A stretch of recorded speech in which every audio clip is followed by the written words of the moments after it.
तो इसका डिफिनीशन वही है। मोल क्या है? तो मोल is the fundamental unit for measuring the amount of chemical substance. ये बेसिक और बेस्ट डिफिनीशन था। क्या डिफिनीशन था? Fundamental unit for measuring the amount of chemical substance. Chemistry में अमाउंट ऑफ सब्सटेंस को मेजर करते हैं। बोलो ना किस चीज से? अरे थोड़ा थोड़ा बोलोगे ना, थोड़ा थोड़ा। जैसे बचपन में देखता था ना, स्कूल के बगल से गुजरो सुबह सुबह 6, 6:30, 7 बजे, तो अंदर से आवाज आता था ABC। तो एक तरफ मैडम बोल रही होती है, एक तरफ बच्चा बोल रहा होता है, तो एक पूरा माहौल बन जाता है और उसमें याद होता है बच्चों को।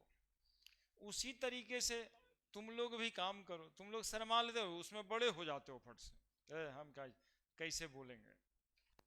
बोलना इसी बात के लिए। क्या बोलना है? Mole is the fundamental unit for measuring the amount of chemical substance, for measuring the amount of called as mole. बस इतना ही तो बात है, बस इतना ही बात है।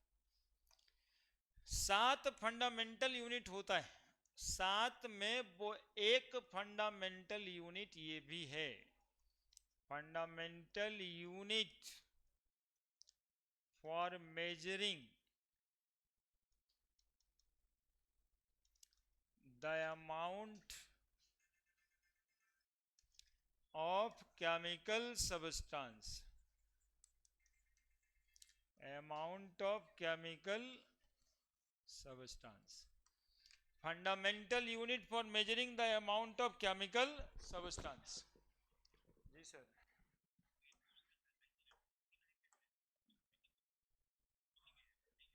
अच्छा ठीक है, ठीक है, पढ़ा रहे हैं सर, ठीक है, देख लेते हैं।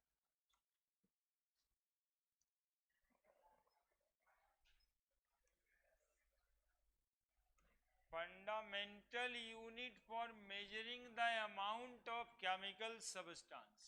बस यही इतना तुम लोग बोल देते ना तो हो जाता कि ना ठीक ही है। फंडामेंटल यूनिट है measuring of amount of chemical substance.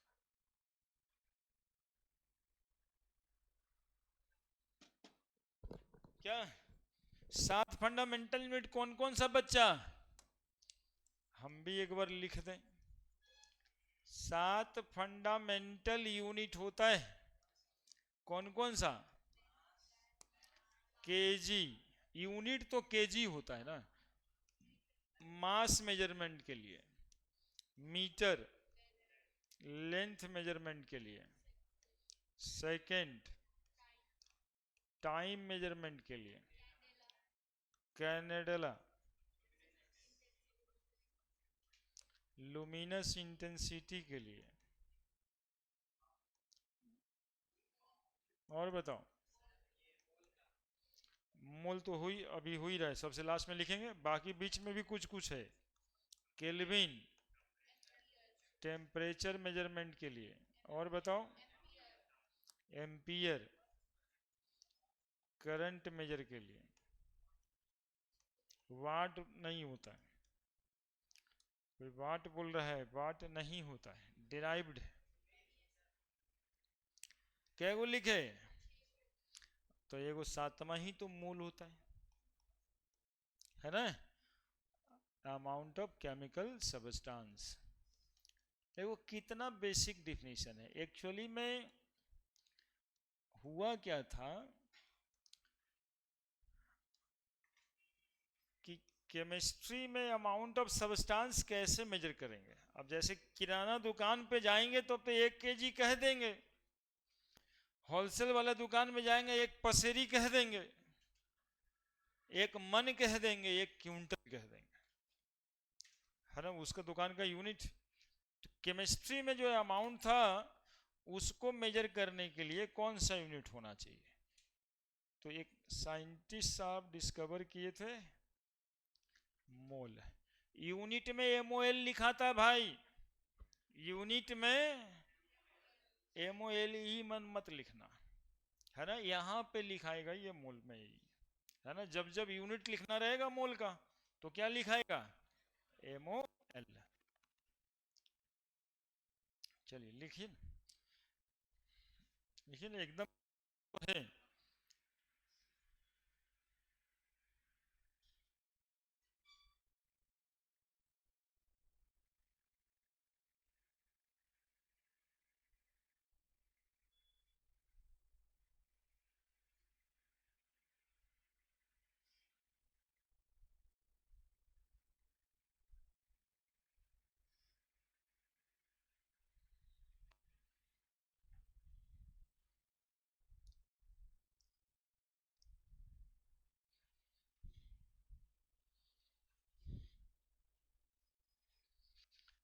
मोल क्या है, तो मोल is the fundamental unit for measuring the amount of chemical substance, ठीक है। और इसी तरह का बाकी 6 फंडामेंटल यूनिट यहाँ पे लिखा हुआ है। फंडामेंटल और डिराइव्ड समझते हैं सब। जैसे एक बच्चा ही अभी बता रहा था, वाट वाट बोल रहा था। कौन बोल रहा था, हाँ वही बोल रहा था। तो वाट फंडामेंटल नहीं है, इसको कौन सा यूनिट कहेंगे हम, डिराइव्ड। यानी कि इधर में किसी से ये बना होगा, हाँ एनर्जी का नहीं है, पावर का है ना। Rate of doing work is called power, energy by time, energy by time. और एनर्जी को फंडामेंटल फिर केजी मीटर में देखेंगे। तो कहने का ये मतलब है कि यही 7 पूरा फिजिक्स केमिस्ट्री मिला करके यही 7 ही फंडामेंटल यूनिट होता है। बाकी जितना भी यूनिट है वो सब क्या है, डिराइव्ड है। समझ गए हम क्या बोलना चाह रहे हैं, बाकी जितना यूनिट है डिराइव्ड है।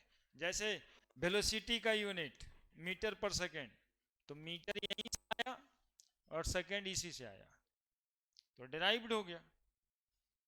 समझ रहे हैं हम क्या बोले, जितना भी यूनिट है, एक्सलरेशन पढ़ा होगा मीटर पर सेकेंड स्क्वायर, जितना तुम पढ़ रहे है वो सारा का सारा।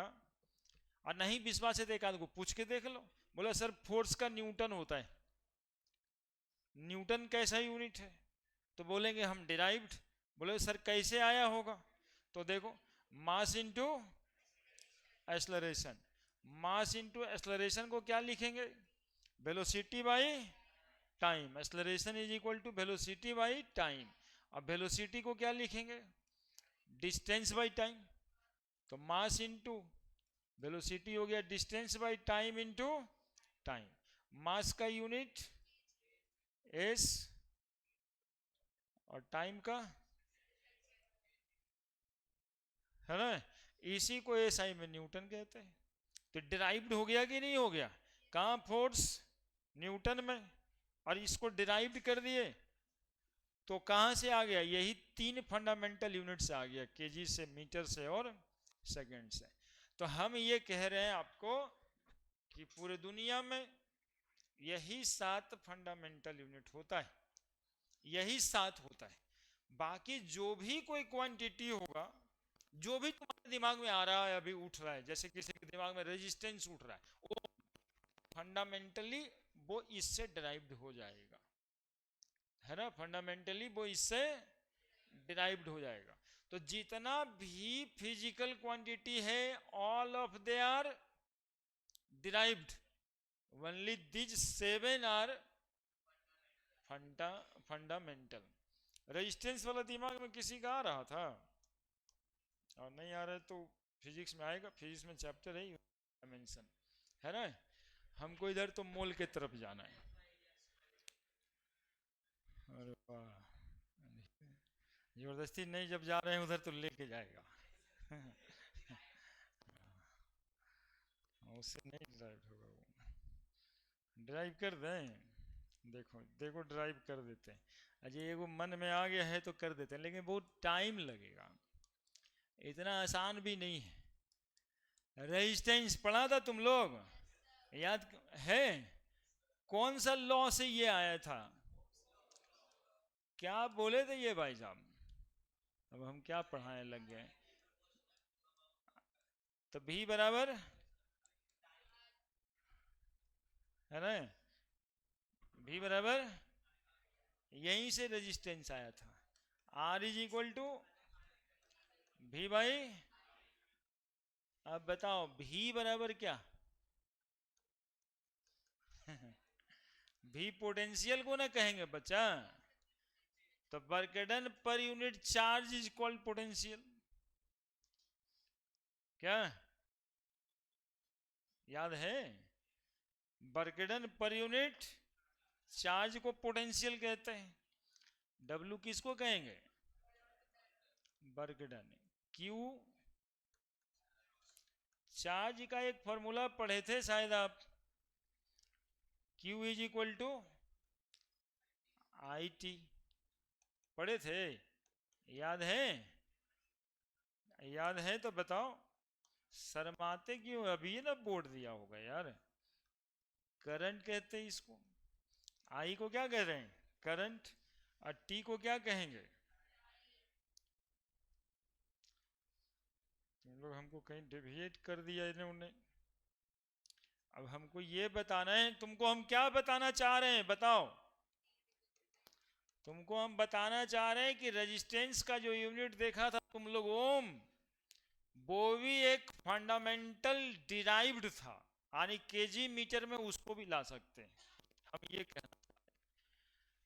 अब बताओ, आर इज इक्वल टू भी बाई आई, भी बराबर डब्ल्यू बाई क्यू हो गया। तो आर इज इक्वल टू क्या लिख दें अब? भी के जगह पे डब्ल्यू बाई क्यू, तो डब्ल्यू बाई क्यू इन बाई क्या लिखेंगे? I. R is equal to W by Q into I. क्यू बराबर क्या लिखेंगे बताओ? I into T into I. अब बताओ वर्क डन बराबर फोर्स इंटू डिस्प्लेसमेंट, तो R is equal to force into displacement by I square T. अब बोलो फोर्स इज इक्वल टू, अभी अभी बताए थे, एम ए एम भी by M S by T into, और एफ के जगह पे लिख सकते इतना, तो R is equal to F के जगह पे मास, वेलोसिटी बाई टाइम के जगह पे एस, टाइम इंटू फोर्स के जगह पे लिख दिया, फिर से इंटू इंटू आई स्क्वायर इंटू, अरे समझ आया कैसे कैसे लिख दिए सब? क्या समझ आया? फोर्स के जगह पे put the value of F in equation 1। अब बताओ क्या क्या आया? M S square T Q I square. M को क्या बोलोगे?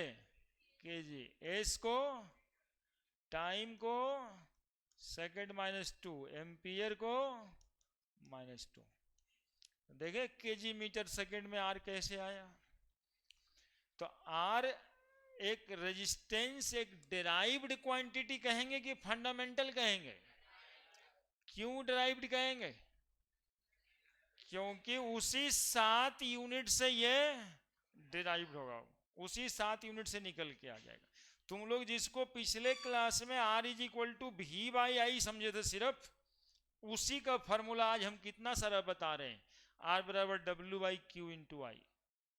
बर्गडन को सॉल्व कर दिए, F into S by I square into T. Resistance के बराबर में ही होता मास इंटू डिस्प्लेसमेंट। एस क्या है यहाँ पे? डिस्टेंस ही लिखते हैं, फिजिक्स थोड़े पढ़ा रहे हैं। एम क्या है बताओ? मास। ए क्या है? एक्सेलरेशन। और टी तो टाइम लिखा हुआ है पहले से। चलो उतार लो यूनिट के नाम पे आगे, है ना? अब डेविएट कर दिया। अब देखो ना, हम सिर्फ ये बता रहे हैं कि कैसे डिराइव्ड क्वांटिटी होता है। फंडामेंटल और डिराइव्ड में तुम्हारे उसमें भी लिखा हुआ है, एनसीईआरटी में कुछ कुछ है लिखा हुआ आगे में, है ना? केजी मीटर सेकंड ये सब लिखा हुआ है, इसीलिए है। नहीं, अब तुमको जरूरत नहीं, तुमको बस ये समझना है कि आखिर डिराइव्ड और फंडामेंटल क्या होता है। ठीक है, एक वेलोसिटी फोर्स ये सब दे करके हम लोग समझा लेते हैं, वो आसान लगता है। तो टफ ये वाला है, अब इतना ज्यादा अंदर में है, अब इससे ज्यादा टफ क्या होगा। रेजिस्टेंस जो ओम समझते थे यूनिट, वो ओम को भी हम लोग फंडामेंटली कह सकते हैं KG metre square second minus cube ampere minus 2। इसी को हम लोग ओम कहते हैं, इसी यूनिट को हम लोग ओम कहते हैं। तो डेराइव्ड और फंडामेंटल का मतलब समझा रहे हैं, हम कोई यूनिट वगैरह नहीं पढ़ा रहे आपको।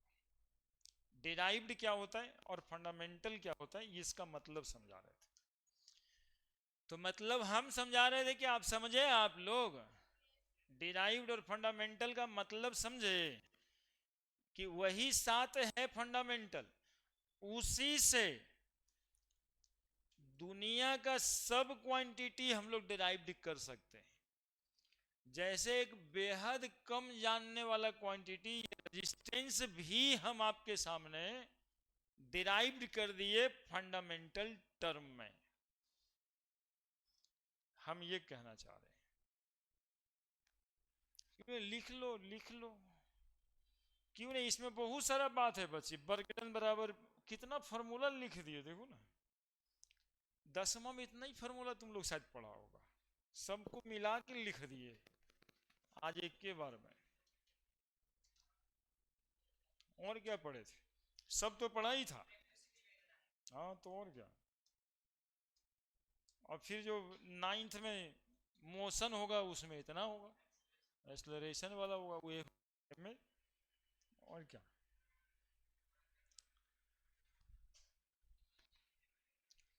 हाँ जितना पढ़ा था ना वो सब सब सब थोड़ा सा रिकॉल कर लेना है, क्या